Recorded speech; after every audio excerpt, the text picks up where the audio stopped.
בעצם, מה עושה פה שער? ולמה שמישהו בכלל יצא להיכנס בו? לשער ציון קוראים גם שער דוד ושער היהודים. ומבקרים בירושלים בעבר תיארו אותו כשער שמוביל לאזור היהודי שבתוך החומות. עם הקמת המדינה, מסר נציג הצבא הבריטי את המפתחות לשער למוסר הירוב היהודי. שזו הפעם הראשונה מאז חורבן הבית שבה היהודים מחזיקים במפתחות של העיר העתיקה, והמוכתר השיב לו בברכת שהחיינו. באזור של שער ציון היה תפקיד משמעותי בניסיונות הפריצה לעיר, גם במלחמת השחרור וגם במלחמת ששת הימים.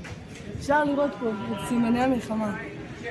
הלוחמים שלחמו פה כדי להציל ולשחרר את ירושלים, עשו זאת באומץ ובמסירות נפש רבה.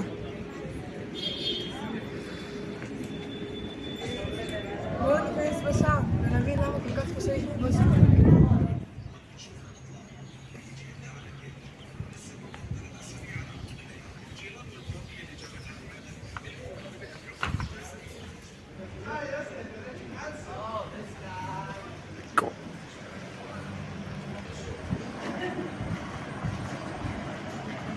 הזווית של השער מורכבת מ-90 מעלות, ולכן כל מי שרוצה להיכנס לעיר צריך להתעכב בפנייה, וככה למי שנמצא בתוך העיר יש הזדמנות לעכב ולעצור אותו.